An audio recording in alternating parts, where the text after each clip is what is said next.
হরে কৃষ্ণ। সংস্কৃত শ্লোক উচ্চারণ আবৃত্তি কৌশলে সবাইকে সুস্বাগতম। আজকে আমরা চতুর্থ অধ্যায়ের শেষ পাঁচটি শ্লোক আমরা নির্বাচন করেছি, শেষের পাঁচটি শ্লোক, এবং চতুর্থ অধ্যায়ের আজকে শেষ ক্লাস, দশম পর্ব।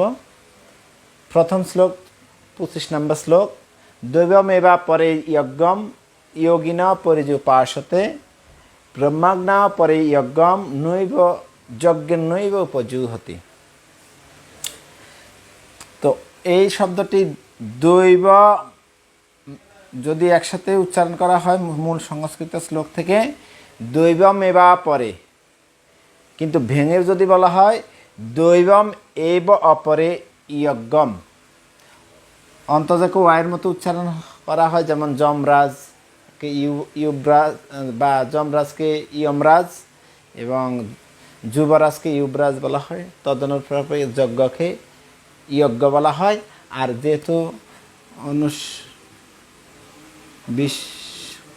অনুষ্কারকে ম বলা হয়, সেই জন্য যজ্ঞম।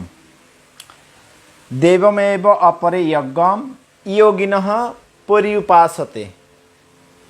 পরিউপাসতে অন্তর্জাকে ওয়াইয়ের মতো উচ্চারণ, আবার রেপ আছে, সেই জন্য উচ্চারণ হবে পরিউপাসতে। দেবমেব অপরে যজ্ঞম যোগিনঃ পরিউপাসতে ব্রহ্মাজ্ঞা বপরে, কিন্তু যদি ভেঙে বলা হয় ব্রহ্মাগ্নো অপরে যজ্ঞম, ব্রহ্মাগ্নো অপরে যজ্ঞম, ব্রহ্মাগ্নো অপরে যজ্ঞম যজ্ঞের নৈব উপজুহতি।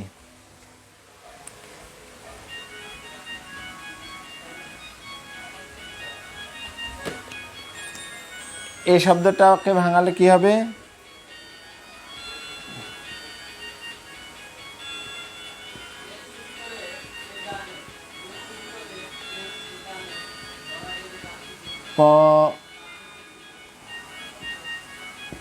জুরিতি।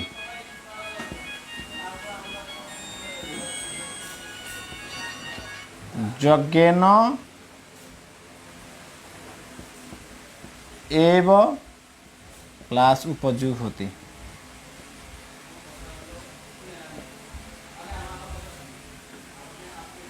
উপজুরিতি।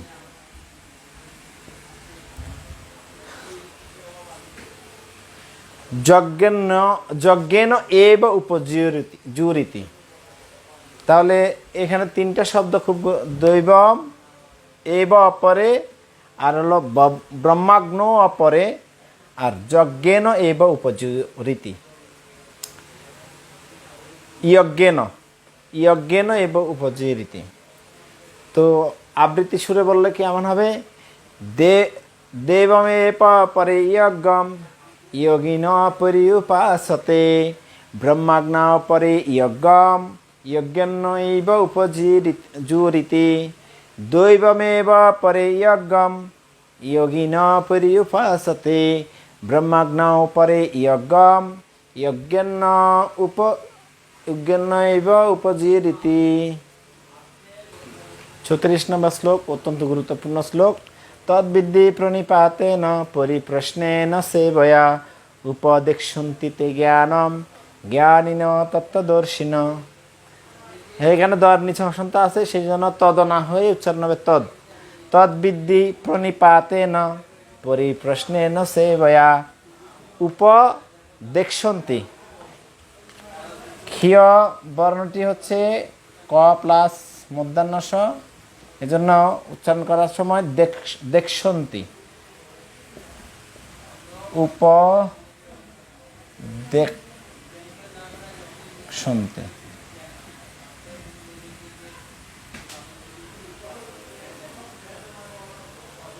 উপদেক্ষন্তি, উপদেক্ষন্তি, উপদেক্ষন্তি তে জ্ঞানম জ্ঞানম। আর এই শব্দটি হচ্ছে জ্ঞানিনঃ তত্ত্বদর্শিন। জ্ঞানিন তত্ত্বদর্শিন মানে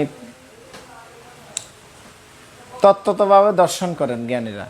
তো এই শ্লোকটির উচ্চারণ এটা সহজ আছে, এই শ্লোকটি বেশি কঠিন নেই, শুধু এই একটা শব্দ একটু আছে, জ্ঞানিনঃ তত্ত্বদর্শিনঃ। তদ্বিদ্ধি প্রণিপাতেন পরিপ্রশ্নেন সেবয়া উপদিক্ষন্তি তে জ্ঞানম জ্ঞানিনঃ তত্ত্বদর্শিনঃ তদ্বিদ্ধি প্রণিপাতেন পরিপ্রশ্নেন সেবয়া উপদিক্ষন্তি তে জ্ঞানম জ্ঞানিনঃ তত্ত্বদর্শিনঃ अपि चेदोषि पापेभ्यः सर्वेभ्यः प्रपकृत्तमः सर्वं ज्ञानप्लवेनैव बीजिनः सन्तरिष्यसि अपि चेदोषि पापेभ्यः सर्वेभ्यः पापकृत्तमः सर्वं ज्ञानप्लवेनैव बीजिनः सन्तरिष्यसि। এগুলো আগে অনেকবার হয়েছে। হ এখানে হ হবে, এখানে হ, ম, হ। আর অন্য কোনো উচ্চারণের জটিলতা এই শ্লোকে নেই। আর এই বিষয়গুলো তো পূর্বে অনেকবার আলোচনা করা হয়েছে। এখন আমরা শুদ্ধি উচ্চারণ করব। अपि चेदोषि पापेभ्यः सर्वेभ्यः पापकृत्तमः सर्वं ज्ञानप्लवेनैव बीजिनः सन्तरिष्यसि अपि चेदोषि पापेभ्यः सर्वेभ्यः पापकृत्तमः सर्वं ज्ञानप्लवेनैव बीजिनः सन्तरिष्यसि। 39 নম্বর শ্লোক। শ্রদ্ধাবান লভতে জ্ঞানম তৎপরঃ সংযতেন্দ্রিয়ঃ সংযতেন্দ্রিয়ঃ জ্ঞানম লব্ধা পরাম শান্তিম অচিরেণ অধিগচ্ছতি। এখানে হসন্ত আছে দন্তান্ন, এই জন্য শ্রদ্ধাবান, বান বলবো না, শ্রদ্ধাবান লভতে জ্ঞানম তৎপরঃ সংযতেন্দ্রিয়ঃ সংযতেন্দ্রিয় জ্ঞানম লব্ধা পরাম। এই শব্দটি হচ্ছে ভাঙালে শান্তিম প্লাস অচিরেণ প্লাস অধিগচ্ছতি। ম সমান ম প্লাস অ আর অচিরেণাধিগচ্ছতি, আ সমান অধিগচ্ছতি, অচিরেণ অধিগচ্ছতি।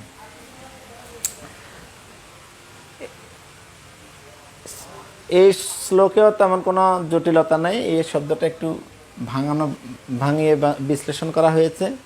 শ্রদ্ধাবান লভতে জ্ঞানম তৎপরঃ সংযতেন্দ্রিয়ঃ জ্ঞানম লব্ধা পরাম শান্তিম অচিরেণ অধিগচ্ছতি। তা আমরা শুদ্ধি এখন উচ্চারণ করব। শ্রদ্ধাবান লভতে জ্ঞানম তৎপরঃ সংযতেন্দ্রিয়ঃ জ্ঞানম লব্ধ্বা পরাম শান্তিম অচিরেণ অধিগচ্ছতি। শ্রদ্ধাবান লভতে জ্ঞানম তৎপরঃ সংযতেন্দ্রিয়ঃ জ্ঞানম লব্ধা পরাম শান্তিম অচিরেণ অধিগচ্ছতি। এই অধ্যায়ের সর্বশেষ শ্লোক এবং আজকের ক্লাসের সর্বশেষ শ্লোক। তস্মাৎ জ্ঞান সম্ভূতম হৃৎস্থম জ্ঞান সিনাত্মনঃ চিত্তৈন্যম সংশয়ম যোগম আত্তিষ্ঠ উত্তিষ্ঠ ভারত। তস্মাৎ জ্ঞান সম্ভূতম হৃৎস্থম জ্ঞান সিনাত্মনঃ চিত্তৈন্যম সংশয়ম যোগম আত্তিষ্ঠ উত্তিষ্ঠ ভারত। এই শব্দটি ভাঙালে যোগম আত্তিষ্ঠ উত্তিষ্ঠ, যেহেতু এখানে ও একার আকার মিলে ও হয়েছে, সেজন্য এটি হচ্ছে উত্তিষ্ঠ, উ রস্যাউ উত্তিষ্ঠ। আতিষ্ঠ মানে অধিষ্ঠিত হও, উত্তিষ্ঠ মানে উঠো, মানে এই যোগে তুমি অধিষ্ঠিত হওয়ার জন্য বা এই যুদ্ধ করার জন্য তুমি উঠো। এটা ভগবান অর্জুনকে বলছেন। তস্মাৎ জ্ঞান সম্ভূতম হৃৎস্থম জ্ঞান সিনাত্মনঃ চিত্তৈন্যম সংশয়ম যোগম আত্তিষ্ঠ উত্তিষ্ঠ ভারত। এখন আমরা সুর দিয়ে বলবো। তস্মাৎ জ্ঞান সম্ভূতম হৃৎস্থম জ্ঞান সিনাত্মনঃ চিত্তৈন্যম সংশয়ম যোগম আত্তিষ্ঠ উত্তিষ্ঠ ভারত। এখানে উচ্চারণে আমরা এখানে ভাঙালাম, এই যে এই শব্দের মাঝখানে ইয়োগম পর্যন্ত এসে থামলাম সুরের এবং ছন্দের মিল রাখার জন্য। তো এখানে তসমাৎ জ্ঞান সম্ভূতম, এখানে একটা প্রথম লাইনে এখানে একটা হবে, বিরতি হবে বা থামতে হবে। এরপরে হৃৎস্থম জ্ঞান সিনাত্মনঃ চিত্তৈনাম সংশয়ম, এখানে বললে ছন্দটা পতন হয়, ছন্দ পতনে আমরা ইয়োগম পর্যন্ত এই শব্দের পরবর্তী শব্দের মাঝখান এই ইয়োগম পর্যন্ত নিব। চিত্তৈনাম সংশয়ম ইয়োগম আত্তিষ্ঠ উত্তিষ্ঠ ভারত তস্মাৎ জ্ঞান সম্ভূতম হৃৎস্থম জ্ঞান সিনাত্মনঃ চিত্ত এনম সংশয়ম ইয়োগম আত্তিষ্ঠ উত্তিষ্ঠ ভারত। হরে কৃষ্ণ। তো আজকে যে 5টি শ্লোক আমরা উচ্চারণ করলাম এবং আবৃত্তি আকারে শিখলাম, তো আজকের খুব গুরুত্বপূর্ণ, কারণ এই অধ্যায়ের নাম হচ্ছে জ্ঞান যোগ। আর সেই জ্ঞান কিভাবে আমরা লাভ করব, কার কাছ থেকে লাভ করতে হয়, লাভ করার পন্থা কী, এবং এই জ্ঞান লাভ করার ফলাফলই বা কী, এই সমস্ত বিষয়গুলো আজকে শ্লোকগুলোতে উঠে এসেছে। গত ক্লাসে 24 নম্বর শ্লোকে আমরা সমাপ্ত করেছিলাম, যিনি সম্পূর্ণভাবে কৃষ্ণ ভাবনায় মগ্ন, তাঁর সমস্ত কর্মগুলো চিন্ময়, যেহেতু ভগবান চিন্ময়। তো আজকে এখন 25 নম্বর শ্লোক থেকে 28 নম্বর শ্লোক পর্যন্ত বর্ণনা করা হবে যে কি কি ধরনের যজ্ঞ করার বিধান শাস্ত্রে বর্ণনা করা হয়েছে। 25 নম্বর শ্লোকে বলা হচ্ছে যারা দেবতাদের উদ্দেশ্যে যজ্ঞ করেন তাদের সেই যজ্ঞকে বলা দৈবযজ্ঞ, এবং যারা নির্বিশেষবাদী তারা ব্রহ্মরূপ অগ্নিতে ব্রহ্মযজ্ঞ করে থাকেন। এবং 26 নম্বর শ্লোকে বর্ণনা করা হয়েছে গৃহস্থ দৈব দানরূপ যজ্ঞ। দৈবরূপ দানরূপ যজ্ঞ কারা করে থাকেন? যারা গৃহস্থ আছেন তারা ভগবানের উদ্দেশ্যে দৈব দান করার মাধ্যমে সেটি তাদের যজ্ঞ হয়ে থাকে। 27 নম্বর শ্লোকে অষ্টাঙ্গ যোগ বা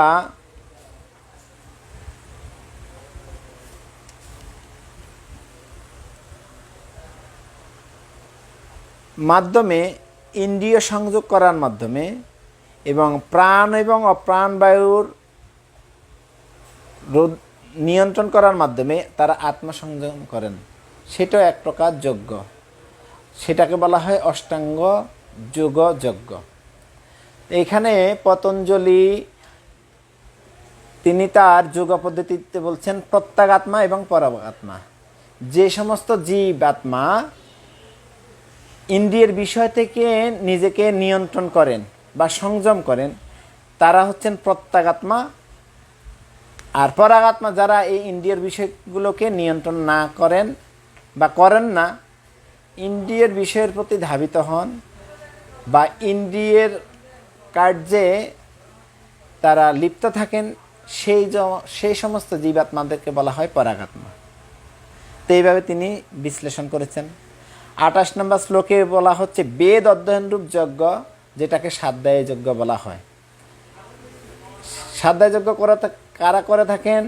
যারা মন্দিরে অবস্থানরত ব্রহ্মচারী, তাদের একমাত্র উদ্দেশ্য হচ্ছে স্বাধ্যায় যজ্ঞ অনুষ্ঠান, মানে অধ্যয়ন।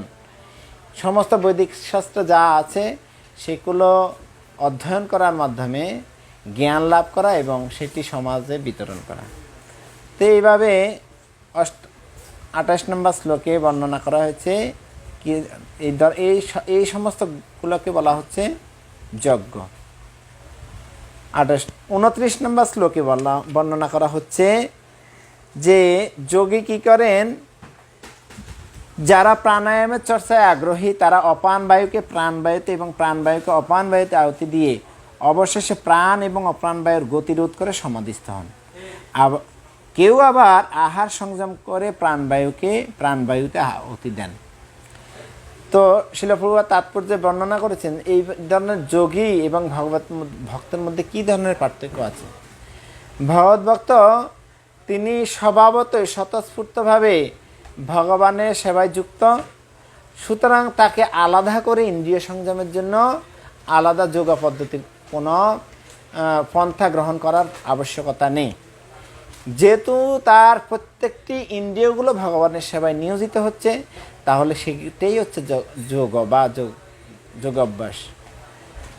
আর প্রক্ষান্তরে যারা অষ্টাঙ্গ যোগী আছেন তারা কি করেন, শ্বাস প্রশ্বাসের গতি রোধ করে প্রাণবায়ুকে অপ্রাণবায়ু, অপ্রাণবায়ুকে প্রাণবায়ুতে গতি নিরোধ করে ব্রহ্মের প্রতি তারা করেন, স্থির করেন।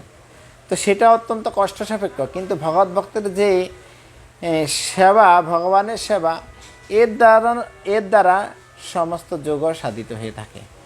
ষষ্ঠ অধ্যায় ভগবান শেষ শ্লোকে বলেছেন, যোগী নামপি সর্বেষাম মদ্গতেনন্তরাত্মনা শ্রদ্ধাবান ভজতে ইয়মাম স্বামী যুক্ত তমাম।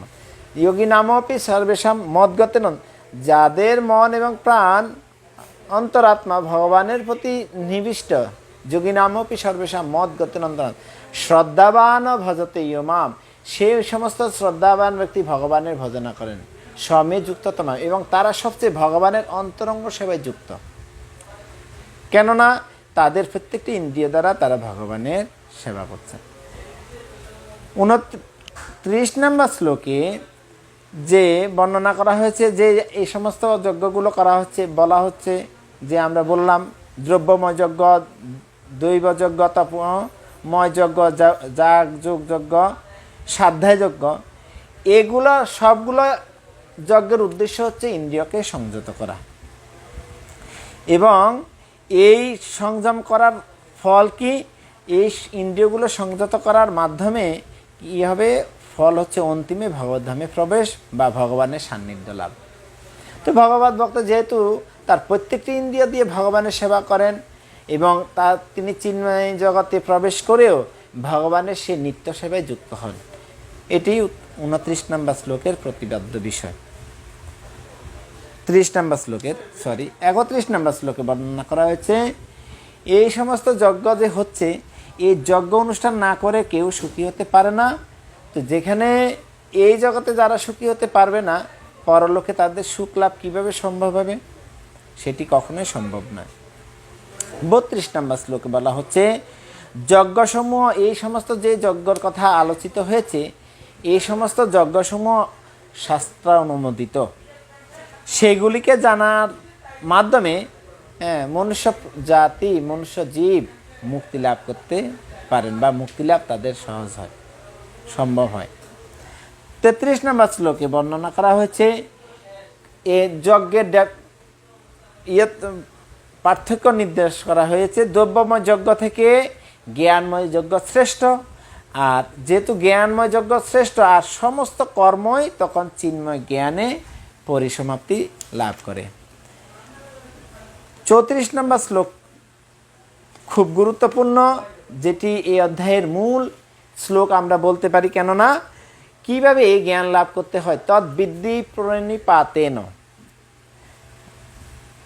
পরিপ্রশ্নেন সেবয়া উপদেক্ষন্তি তে জ্ঞানম জ্ঞানীন তত্ত্বদর্শিন। তাহলে জ্ঞান লাভ করার পন্থা কি, সদ্গুরু শরণাগত হয়ে তত্ত্ব জ্ঞান লাভ করার চেষ্টা করতে হবে। এটা হচ্ছে জ্ঞান, সদ্গুরু শরণাগত হতে হবে, এটা জ্ঞান লাভ করার পন্থা। সদ্গুরু শরণাগত হয়ে তত্ত্ব জ্ঞান লাভ করার চেষ্টা করা, বিনর্ম চিত্তে প্রশ্ন জিজ্ঞাসা করা। বিনর্ম, অত্যন্ত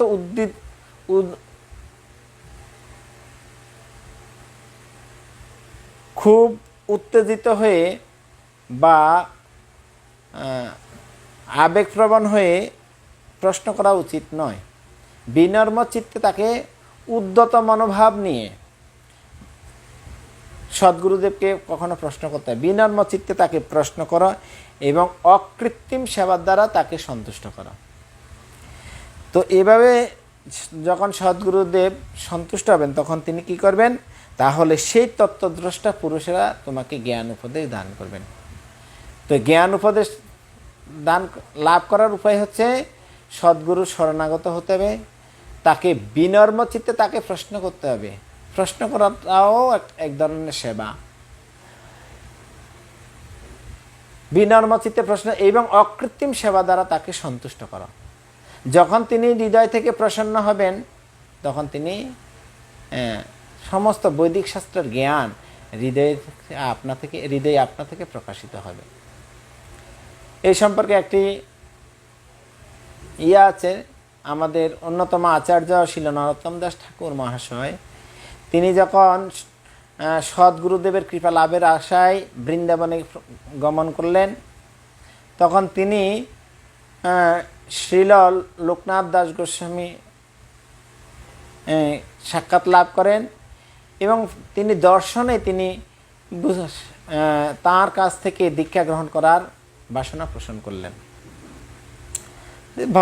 মানে সদ্গুরুদেব সেবা প্রসঙ্গে তখন তিনি লোকনাথ গোস্বামী তিনি এত বড় নিষ্কিঞ্চন বৈষ্ণব ছিলেন এবং নিজেকে এত উন্নত বৈষ্ণব, তিনি নিজেকে অত্যন্ত অধপতিত মনে করে এবং কোনো শিষ্যের দায়ভার তিনি গ্রহণ করতে পারবেন না, এই রকম মনোভাব নিয়ে তিনি নরোত্তম দাস ঠাকুর মহাশয়কে বললেন যে আমি তোমাকে দীক্ষা দিতে পারবো না, আমি তোমাকে শিষ্য হিসেবে গ্রহণ করতে পারবো না। কেন? তিনি হৃদয় তার ভাব হচ্ছে এইরকম যে আমি কোনো শিষ্য গ্রহণ করার যোগ্য না, আমি নিজেই একজন অধমপতিত। এটা বৈষ্ণবের একটা স্বভাব সুলভ ভাব বা হৃদয় পোষণ করেন। তো লোকনাথ গোস্বামী তিনি নরোত্তম দাস ঠাকুর মহাশয়কে এইভাবে প্রত্যাখ্যান করেছিলেন, কিন্তু শিষ্যের একটা দৃঢ়তা ছিল, নরোত্তম দাস ঠাকুর মহাশয়ের একটা দৃঢ়তা ছিল, আমি যদি কখনো দীক্ষা গ্রহণ করি আমি ওনার কাছ থেকেই দীক্ষা নেব। তো এইভাবে তিনি লোকনাথ গোস্বামী তিনি বয়োবৃদ্ধ ছিলেন, আর যখন তিনি বাহ্যক্রিয়া করার জন্য বা অন্য কোনো বাহ্যক্রিয়া করতেন ঘরের মধ্যে বা ঘর অপরিষ্কার করে যখন কখনো তিনি ঘরের বের হতেন, আর নরোত্তম দাস ঠাকুর মহাশয় সেই সেবার প্রতীক্ষায় থাকতেন সুযোগের। আর তিনি যখন লোকনাথ দাস গোস্বামীর অনুপস্থিতিতে তিনি তার গৃহে সমস্ত কিছু পরিষ্কার পরিপাটি করে আসেন। তো এইরকম যখন লোকনাথ গোস্বামী এটা কয়েকদিন দীর্ঘদিন থেকে এটা পরিলক্ষণ করছেন, তখন তিনি চিন্তা করলেন একদিন কে আমার এই সেবাগুলো সম্পাদন করেন। তখন একদিন তিনি সেই নরোত্তম দাস ঠাকুরকে হাতে নাতে ধরলেন। তখন তার সেবায় সন্তুষ্ট হয়ে লোকনাথ দাস গোস্বামী নরোত্তম দাস ঠাকুর মহাশয়কে শিষ্য হিসেবে বরণ করলেন। তো এইভাবে আমরা দেখি সদ্গুরুদেবের সেবা করার মাধ্যমে আমরা যদি মহৎ সেবা দারুমাহম বিভক্ত, মহতের সেবা করার মাধ্যমে আমাদের মুক্তির দ্বার উন্মোচিত হয়। ঠিক তদনুরূপভাবে নরোত্তম দাস ঠাকুর মহাশয় লোকনাথ দাস গোস্বামীর কৃপা লাভ করেছিলেন। 35 নম্বর শ্লোকে বর্ণনা করা হচ্ছে যে জ্ঞান লাভ করার পন্থা, কিভাবে জ্ঞান লাভ করার ফল কি। এই যে চিন্ময় জ্ঞান আমরা লাভ করব, তাহলে এই লাভ করার ফল হচ্ছে আমরা কখনো মোহগ্রস্ত হব না এবং জ্ঞানের দ্বারা দর্শন করা যায় সমস্ত জীবেই। এই চিন্ময় জ্ঞানের দ্বারা তখন অনুভূত হয় যে সমস্ত কিছুই হচ্ছে ভগবানের, প্রত্যেকটা জীবই হচ্ছে ভগবানের অংশ এবং আমরা সকলেই ভগবানের আশ্রিত, তারা সকলে আমার এবং তারা আমাতে অবস্থিত। এটা তখন এই জ্ঞানের ভাবে তিনি উপলব্ধি করতে পারেন। ভগবদ্গীতায় 15 অধ্যায় 7ম শ্লোকেও ভগবান বলছেন মামৈবাংশ জীবলোক জীবভূত সনাতন, সমস্ত জীবসমূহ হচ্ছে আমার সনাতন অংশ। আর এই চিন্ময় জ্ঞান লাভ হলে তখন কি হবে, আমরা যে ভগবানের অংশ, প্রত্যেকটি জীবই ভগবানের অংশ, সেটি আমরা উপলব্ধি করতে পারবো। 5ম অধ্যায়ের 19 নম্বর শ্লোকে বলছেন বিদ্যা বিনয় সম্পন্নে ব্রাহ্মণে গবি হস্তিনী শুনি চৈবা সপাকে চ পণ্ডিতা সমদর্শিনা। পণ্ডিত ব্যক্তি সবাইকে সমভাবে দর্শন করেন। কিভাবে? আত্মবোধ দর্শন করেন। আত্মবোধ কিভাবে? তিনি একটা ব্রাহ্মণ, গাবি, হস্তি, কুকুরের সকলের মধ্যে একটা ছোট্ট পিপিলিকার মধ্যে আত্মবোধ দর্শন করেন। তাহলে তিনিই যথার্থ সমদর্শী। সমদর্শী অর্থ এই নয় যে কারোর মধ্যে উঁচু নিচু ভেদ জ্ঞান, সেটা নয়। সবাইকে বা সময়কে একরকম মনে করাও সেটা সমদর্শিতা নয়। সমদর্শিতা হচ্ছে সবাইকে আত্মজ্ঞানে দর্শন না করা। এবার এই 35 নম্বর শ্লোকে ভগবান বলছেন যখন তিনি মোহগ্রস্ত হবেন না বা ভগবানের যে আমরা প্রত্যেকটা জীব ভগবানের অংশ সেটি অবগত হলে তখন তিনি কী করবেন, অপিচেদোষী 36 নম্বর শ্লোকে বলছেন অপিচেদোষী পাপিভ্য সর্বেভ্য পাপকৃত্তমঃ সর্বজ্ঞান প্লবেনৈব বিজিনম সন্তিদোষী। এই জ্ঞান লাভ হলে তিনি কি করবেন, আর সেই ধরনের ব্যক্তি কি করবেন, তুমি যদি ভগবান বলছেন তুমি যদি সমস্ত পাপীদের থেকেও পাপিষ্ঠ বলে গণ্য হয়ে থাকো তাহলে এই জ্ঞানরূপ তরণীতে আহরণ করে তুমি পাপ সিন্ধু পার হতে পারবে। ভগবান আমাদের প্রতিশ্রুতি দিচ্ছেন আমরা যদি এই ভগবত তত্ত্ব জ্ঞান লাভ করি, চিন্ময় জ্ঞান লাভ করি। হ্যাঁ, ভগবান বলছেন নবম অধ্যায়, ইতিপূর্বে আমি ক্লাসে উল্লেখ করেছিলাম যে ভগবান নবম অধ্যায় 2য় শ্লোকে বলছেন রাজবিদ্যা রাজগুজ্জম পবিত্রম ইদম উত্তমম, এটা সমস্ত বিদ্যার রাজা। তাহলে সেই জ্ঞান যদি আমরা লাভ করি তাহলে আমরা সবাইকে আত্মবোধ দর্শন করতে পারবো। এবং আমরা যদি নিজেকে অত্যন্ত পাপী থেকেও পাপিষ্ঠ বলে মনে করি, হ্যাঁ, তাহলে আমরা এই পাপ সমুদ্র থেকে উত্তীর্ণ হতে পারবো।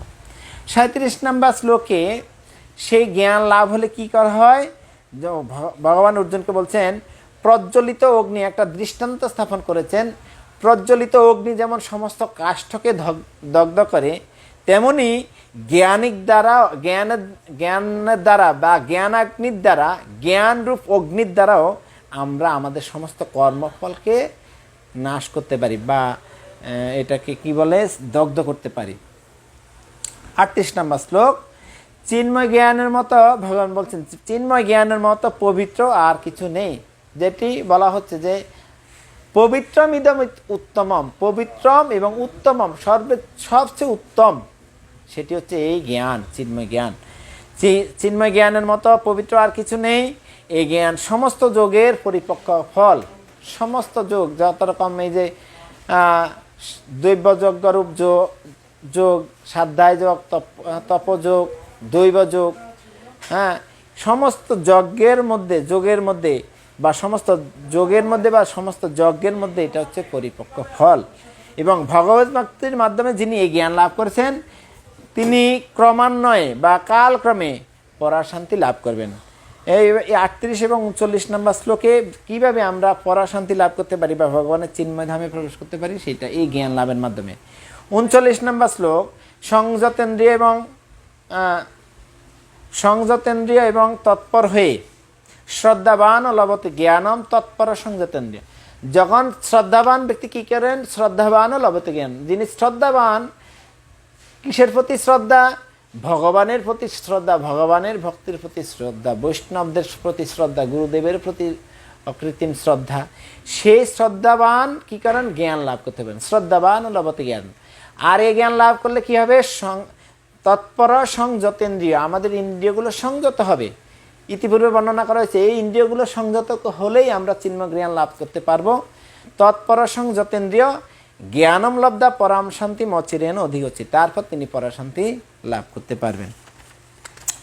40 নম্বর শ্লোকে বর্ণনা করা হচ্ছে যে এই জ্ঞানের প্রতি যারা অজ্ঞ এবং এই জ্ঞান লাভে যাদের শ্রদ্ধাহীন বা শাস্ত্রের প্রতি শ্রদ্ধাহীন যারা, তারা কখনো শান্তি লাভ করতে পারে না এবং তাদের ফল কি, তারা ইহকালেও সুখ প্রাপ্তি হয় না এবং পরকালেও সুখ লাভ করতে পারে না। হ্যাঁ, অজ্ঞর্ষ অশ্রদ্ধ ধানা সংশয়াত্মা বিনশ্যতি, তাদের বিনাশ অবশ্যম্ভাবী। এই জগতে তাদের বিনাশ এবং পরজন্মে তাদের কোনো সুখ লাভ হয় না। হ্যাঁ, 16 অধ্যায় 23 নম্বর শ্লোকে ভগবান বলছেন ইয় শাস্ত্রম বিধিম উৎসৃজ্য বর্তন্তে কামকারত ন সিদ্ধিম অবাপ্নতি ন শান্তিম ন পরাগতিম। যিনি শাস্ত্রবিধি পরিত্যাগ করে কামাচারে বর্তমান থাকেন তিনি সিদ্ধি, সুখ এবং পরাশান্তি লাভ করতে পারেন না। তো এখানেও ভগবান আবার বলছেন যে যাদের শাস্ত্রের প্রতি শ্রদ্ধা নেই এবং যারা অজ্ঞ, ন মাম দুষ্কৃতি ন মূঢ়া প্রপদ্যন্তে নরাধমা মায়া অপরিত জ্ঞান আসুরম ভাবমাশ্রিত। এই যে শ্রদ্ধার প্রতি যাদের, শাস্ত্রের প্রতি যাদের শ্রদ্ধা নেই এবং যারা অজ্ঞর্ষ অশ্রদ্ধ দানা, তারা কখনো শান্তি লাভ করতে পারে না। 41 নম্বর শ্লোকে বলা হচ্ছে নিষ্কাম কর্মযোগের দ্বারা কর্মত্যাগ এবং জ্ঞানের দ্বারা সংশয় নাশ করে এবং এবং আমার চিন্ময় স্বরূপ সম্বন্ধে অবগত হন, তাকে কোনো কর্মই আবদ্ধ করতে পারে না। তাহলে কি করতে হবে? নিষ্কাম কর্মের যোগের দ্বারা কর্মত্যাগ করতে হবে। নিষ্কাম কর্মযোগ কিভাবে? শুধুমাত্র প্রত্যেকটি কর্মই যদি ভগবানের উদ্দেশ্যে সম্পাদিত হয় সেটি নিষ্কাম কর্মযোগ, এবং জ্ঞানের দ্বারা সংশয় নাশ করে। ইতিপূর্বে বর্ণনা করা হয়েছে যে জ্ঞানে অগ্নি দ্বারা সমস্ত কর্মকে নাশ করতে হবে। যখন জ্ঞানের দ্বারা সংশয় এবং সমস্ত কর্মে নাশ হয় এবং আত্মা তখন তা চিন্ময় স্বরূপ সম্বন্ধে অবগত হন। আর এরকম হলে কি হবে? অবগত হলে তিনি আর কোনো কর্মের ফলের দ্বারা আবদ্ধ হন না। 41 নম্বর শ্লোকের এটি হচ্ছে প্রতিপাদ্য বিষয়। আজকের অধ্যায়ের সর্বশেষ শ্লোক, অজ্ঞান প্রসূত সংশয় জ্ঞানরূপ খড়গের দ্বারা ছিন্ন করো। জ্ঞানরূপ খড়গ, তো জ্ঞানকে একটা খড়গের সাথে তুলনা করা হয়েছে, জ্ঞানকে অগ্নির সাথে তুলনা করা হয়েছে, জ্ঞান অগ্নি দ্বারা। খড়গ দিয়ে যেমন প্রতিপক্ষ শত্রুকে পরাস্ত করতে হয়, যেমন খড়গ দিয়ে কাষ্ঠকে যেমন দগ্ধ করা হয় অগ্নি দ্বারা। আর এই যে সমস্ত সংশয়কে নাশ করার জন্য জ্ঞানাগ্নির প্রয়োজন। আর সেই জ্ঞানাগ্নি কোথা থেকে লাভ হয়? শুধুমাত্র ভগবত তত্ত্ব জ্ঞান লাভের প্রয়াসী হলে, সেটি বা কৃষ্ণ ভাবনাময় হয়ে কর্ম করলে। আর এই অজ্ঞানরূপ সংশয়কে নাশ করার জন্য জ্ঞানরূপ খড়গের প্রয়োজন।